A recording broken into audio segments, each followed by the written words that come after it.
So thank you for joining myself and Ami and Anish here for the fine-tuning session this morning, where we're going to unpack and tell you about all the amazing fine-tuning features that we have. But more importantly, I'm going to have these two amazing people come up later and show you how you can actually customize a model from OpenAI with fine-tuning. What is fine-tuning? At its fundamental base or its core, fine-tuning is taking a general-purpose foundation model like GPT-4o and adding your data to that model to make it better at a specific task, thinking about adding domain knowledge or refining it to do something that you want it to do with higher accuracy, better speed, and lower cost. So why would you want to do that? Well, there's a bunch of reasons why you might want to fine-tune or customize a generative AI model. One of those reasons is scale. By fine-tuning a model, you actually reduce the amount of tokens that you need to send to the model, which means that it's less processing. So it allows you to scale your model more broadly across your environment. The second really important reason is to improve its grounding or reduce hallucinations. By fine-tuning a model, you actually make it more accurate. You reduce the number of inaccuracies or incorrect responses that you're getting out of that model because you're adding your data. That, on the other side, is improving reliability, to actually get more accurate results with every request that you're sending it. This is particularly important in highly critical domains like healthcare, where inaccuracies can actually cause negative impact to people's lives. Third is to improve efficiency. Like I said, with fine-tuning, you can actually reduce the number of tokens you need to pass, the number of instructions that you need to pass to a model to complete the same task. So as a result, you actually save cost on that model when you're doing the same task over and over again. And finally, to tailor your solution. You may be working in a specific domain or with a specific application where that model doesn't actually fulfill your specific task well. And so you can train that model to do what you want it to do with better responses every time. But let's click in and look at some actual applicable use cases. What would you want to do? Well, we know prompt engineering is very powerful, right? You can actually instruct these models with natural language prompts to behave in a certain way and fulfill the responses of your customer's requests with high accuracy. You can add in that prompt examples. We call that few-shot learning, right? Where you're actually within the prompt saying, hey, this is a good input and a good response. And you can continue to tailor that. Well, as you do, what tends to happen over time is your input prompt becomes quite lengthy. So one of the things that you can do is train your model with fine-tuning to actually build that prompt into the model itself. So that means on every request, you're not sending that massive payload anymore. You're reducing the prompt length. You can also use this to teach new skills. General models like GPT-4o are generally good, but that doesn't mean that they're good at everything. And there are times that you want to train a model to actually fulfill a specific task really, really well. And so you can actually train that task with sample inputs and responses to get it better at a very specific skill. And that's transferable to tools as well. You would have heard us talking about Azure AI Agent Service here. And with that service and Assistance API, you can actually use an LLM to call a downstream function or tool. You can pass information in and out of these models. Well, that often requires the model to know that tool well, what specific format it needs, what specific information it can rely on. And so you can fine-tune the model to improve the accuracy of tool use. And then we talk about domain-specific models, models that are really good at your domain, whether you're in healthcare, finance, legal, retail, manufacturing, any domain that you're in, you have specific knowledge which is tailored to your domain. And these models might not do that well in your context. So you can add your context to these models. Talking about domain-specific use cases, let's click one level deeper. What are some examples there? These are some of the most common scenarios that we're seeing customers today use fine-tuning. One is natural language to code. These models generally are very good at coding tasks, but not in all languages, right? Some languages like Python are better than others. And so you can actually get it better at NL to code tasks by training with samples of generating the type of code that you're after, the language that you need, the specific applications that you're supporting. That applies to human languages as well, with translation and dialect formatting. You may be building an application that you want to use all around the world in many different languages. And these models do an okay job, but they often miss the nuances, the cultural differences between the way that people speak languages all around the world that are beautiful. So you can build those nuances with fine-tuning into these. And that applies to domain-specific languages too. Like you might need to teach it about specific use cases in your technology domain, in your business domain, that it might not have the words or the language for too, and you can train that. We had a great example from the NBA on our main stage yesterday, where they were talking about words which, in the context of basketball, have a completely different meaning than in a context of the real world. Like, what does a shot mean? What does a dunk mean? What does a hold mean? What does a travel mean? Well, that's very specific to the game of basketball, and in that domain, it has specific context, so you can train the model in that way. And that gets to customer-specific knowledge infusion as well. You no doubt have proprietary information and documents in your enterprise that the general purpose models know nothing about. Well, you can add that to the model, and it remains secure. It is still your data. No one else shares that information that you're adding because you're creating your own custom weights on top of the model that is only applicable to you. So let's walk through this as a journey. I talked about how fine-tuning is different to prompt engineering, but the reality is these things work together. They're not isolated and stand alone. In fact, every use case that you're building will no doubt start with prompt engineering, where you will instruct the application on what you want it to do and how you want it to fulfill that task, what kind of language, what kind of stylistic approach you want it to use. The next thing that you'll want to do is you'll want to add your own data. And that is where retrieval augmented generation comes to play. This is where you can use a search service like Azure AI Search, taking the user's input, retrieving information with that input to answer the question. If you've used something like Bing Copilot, you see this happening all the time, where you ask a question, it goes and searches the internet, and then it summarizes all of the information on the internet to answer your specific question. That's retrieval augmented generation. But what if you want to go one step further? What if you want to actually add domain-specific knowledge or improve the quality of that response or the efficiency of that response? That's where fine-tuning comes in, where you can actually train the model with your data to more specifically answer your requests with higher efficiency and higher quality. You can even go one step further by pre-training your own model. There are open source foundation models today, and you can take those and actually build your own with your own data to make your own general purpose model for your scenario. And as you look at the spectrum from prompt engineering to pre-training, the intensity of compute that's required and the amount of cost that's required increases as you go to the right. But so does the quality and the ability to create results which are tailored to a specific domain. And so that's the journey that you want to go on as you're looking at your application, starting with prompt engineering, through retrieval augmented generation, to fine-tuning, and then, and only then if you need to, potentially pre-training. So let's make it real. I want to show you a couple of examples of what this looks like. In this first fictitious example, you would have seen Seth and others doing this demonstration of building a retail application, where you can ask a question like, hey, I wish I was going to the Patagonia next month. I'm not, but that would be fantastic. Imagine I was going to the Patagonia next month, and I have a sleeping bag. I could be asking this application, hey, will my sleeping bag be OK for the Patagonia next month? Well, with prompt engineering, the application would know that it's a retail bot. It wants to respond to me in a courteous way, and it wants to take my intent and provide a response to that intent. With retrieval augmented generation, the application would look up my information as a customer. It would learn that I purchased a very specific type of sleeping bag. It would look up the weather in the Patagonia next month.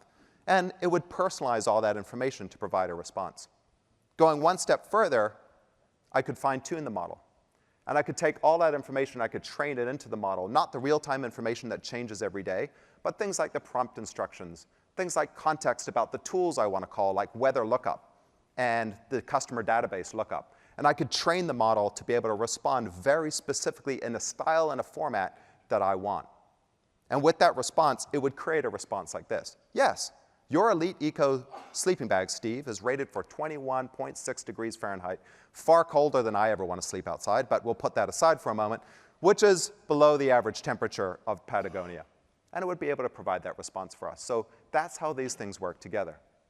Now I'm going to have Anish come and join me on stage, because one of the things that you saw within the demos as well is that we now have weights and biases integration, which helps us get even more control, more insight, and more understanding about what's going on with fine-tuning. So, Anish. Hello, everyone. So today we're going to talk about a use case really near and dear to my heart, which is about the understanding of doctor-patient dialogue. So at least I have family in the healthcare industry who tells me, or I can say complains quite a lot, about how a lot of their time is actually writing patient's notes after the fact to actually sit down and have some actionable items to continue with after speaking to a patient. And so I think that there's a lot of interesting capabilities for us to use large language models to help aid these healthcare professionals in reducing the amount of work needed to actually get to that style, form, and format they need to glean from this unstructured form of conversation. Something that's not only also localized to healthcare, but to most industries. But we'll talk about it in the healthcare perspective first. Joanna, I love that scenario. I was actually at the doctor a few weeks ago just having an annual checkup, and it struck me how much time the doctor was spending writing information on their computer versus helping care for me. And I thought, man, that's a real burden. Like, we want accurate notes, though. Like, how can I trust a model to automatically record that information? Yeah, and so that's why one thing that's really important, and I love about this partnership that we have, is that all of this breaks down to proper experimentation routine. So you're going to be fine-tuning a lot of different models on the Azure AI Foundry, and you're going to be looking at a lot of interesting charts and outputs, either via chat or programmatically, to get to the point where you can say, this is sufficient, so I can now test it with real users, maybe bring it to a specific small batch of hospitals, for instance. And so what you see up here right now is a lot of unstructured text that is extremely hard to read. Yes. But this right here is also what you work with initially to get to the point, which Ami mentioned earlier, about getting to good data. So let's pretend I took some time and really put it in a form that's a lot more human readable. So this is where we're going to start looking at the interplay between Azure AI Foundry and the experimental nature of the weights and biases platform. So what you'll see as I hover through this is the actual conversation itself, and then the final annotated note that we care about. So this is when we actually sat down and had a doctor sit down and write down what they believe is the next proper action items. So this is what we're going to be using to actually fine-tune our model. And you can do some data processing behind the scenes to make it that nice conversation form, or the OpenAI spec that the Azure AI Foundry models really anticipate, and has also been the standard that we're all used to as developers or end users. So now if I were to jump in and actually fine-tune the model, it's as straightforward as Ami showed us earlier. So we can quickly go into here, click Fine-Tune Model. In this case, I'm going to use the 3.5 Turbo model just to keep things nice and quick. And we're just going to do the same steps that we saw earlier, except, back in the basic. We are going to log this fine-tuning job to weights and biases. Oh, no. Sorry for a second. I'm going to quickly. So while you're pulling that up, I just wanted to play back. One of the tasks I said that's hardest at the beginning is getting the data. And so you saw one example from Ami where she just downloaded a public data set. But in the case of healthcare, I want very specific data because I want it to be applicable for my organization and what I'm doing. So you had doctors come and annotate. In other words, doctors read patient notes. They wrote what they would have said in their notes. That's your labeled data. You put it into the JSON structure schema, which these models need, and now you're going to fine-tune with it. Exactly. And so as I was showing earlier, and also Ami showed, is that it's as simple as uploading those JSON files into your private Azure instance, so no leakage anywhere, and then just pressing a couple next buttons until you get to the point where you may want to decide some hyperparameters. In this case, I'm going to choose the defaults, though I'm going to choose my favorite seed, 42, in this situation. And then we're going to press Submit. And so what's really— I did hear at least one sci-fi fan laughing out there on 42. Thank you. Good for you. And because behind the scenes, we were able to set up the integration properly under that Manage Integrations tab, where we set up the proper key vault and secret, all of which magically sets up the connection to communicate with weights and biases. What we also get from this is that once we have a completed job, so right now this one's a queued one, and we're going to just let that run in the background. We're going to go to one that's already been finished. And so jumping into this, we can already see that there's already a nice URL here that will already automatically take us to that project I defined earlier. So when I click this project dashboard, you'll see it will actually open up one individual experiment, quite similar to the charts that we saw earlier that Ami showed, which show us the accuracy over time for both training and validation. So you can see kind of spikes here and there, and also the accuracy over time. But the beauty of centralizing all of these experiments into one location is that we're able to actually make much more systematic decisions about which model to use. Oh, wow. So I can actually compare my different training runs with one another. Is that where you're going? And different models? Yeah, exactly, Steve. So you can see here that as I start to scale, not from just these 6 experiments you see on the side, when I go to hundreds, if not thousands of experiments I'm running at scale for different versions and batches of data, all of which can be tracked and versioned in our platform, you can go here and use the collection of tools data scientists are familiar with, and you are all now data-savvy folks, and understand which model to best use. So in this case, it's a bit hard to see which has that nice slope that Ami mentioned earlier. So I'm going to use some standard tools to get to that point. So I'm going to smoothen some of these lines, maybe turn off a couple of these charts because they're all a bit too much, and turn on maybe a few that I just want to investigate. Let's say these 3. So if I would actually go and zoom in, for instance, I'll be able to see much more better patterns to understand which model is actually the best. In this case, I really like this blue line here. I see it kind of has the slope that I'm expecting as a data scientist, and you can just take my word for it. And also see that the accuracy has a nice curvature that represents it increasing and getting to that maximal accuracy that can get to. So this is really going to accelerate my experimentation time, because without this, I'm effectively taking a model, training it, deploying it, having users test it, getting the feedback, and going through that process again. Now I can use these statistical tools to actually gain faster insights with small adjustments as I'm going through the process. Exactly. You're exactly seeing the point right there. And what's next is that once you get to that point where you find those experiments you really like, if you don't share these results, you lose them. That's the nature of the information world we live in. So if I were to go and click in this reports tab here, I'm able to actually take all this information and write it in like a OneNote style, where I can go in and write notes about what I just did experimentally, maybe explain the solution architecture and the idea, even some code snippets if I want to, and actually have a live dashboard that updates with each new experiment with the settings I care about. So that's smoothing pre-applied, for instance. So I can go in and say to my colleague, Steve, for instance, I can say, hey, Steve, Pewee Steve, the blue model is definitely the one to deploy. So this is fantastic just for documenting your journey. I imagine I could also use this as part of my regulatory documentation if I needed to be able to show my auditors or my second-line functions, hey, what information did you use? Why did you choose that specific model? Exactly. The full audit trail is there. So we saw that data set where it lived. We know all the experiments and the key decisions we made alongside reports to explain our process. And so the natural next step is to go back to our Azure AI Foundry instance and deploy that blue model. So similar to what Ami showed earlier, we can go into either the deployment section under shared resources to do it, or go back to the fine-tuning jobs and click it. But I'll just show it from this tab, where you can go here and just click Deploy Fine-Tune Model and have a really easy list to choose. And that links really easily back to the weights and biases instance. If you're ever confused, you can actually choose the one experiment. I apologize. So let's say this is the experiment that I thought was best. There's also an easy way in the workspace itself to link right back to that same fine-tuning job we cared about. So there's that dual linkage that's really important from both sides. But we have this now model deployed. We may have someone like an AI engineer jump in and use the tools they're familiar with, such as the Azure OpenAI endpoint, with some proper authentication, link to that specific model we just deployed, and just easily swap that in with their current stack that's already in production. So from a programmatic perspective, AI engineers in your team can hot swap between their newest fine-tuned model with minimal change in code. That's fantastic. So if I'm continuously training this model, is where you're going with this, yes. I could be updating this every month with new data, new labeled informations, and I don't have to switch my application over to a brand new endpoint, migrate all my users every time. I can just inline update that Exactly. model. Fantastic. And just like one final piece is we need to prove that this fine-tuned model is actually better than the original one.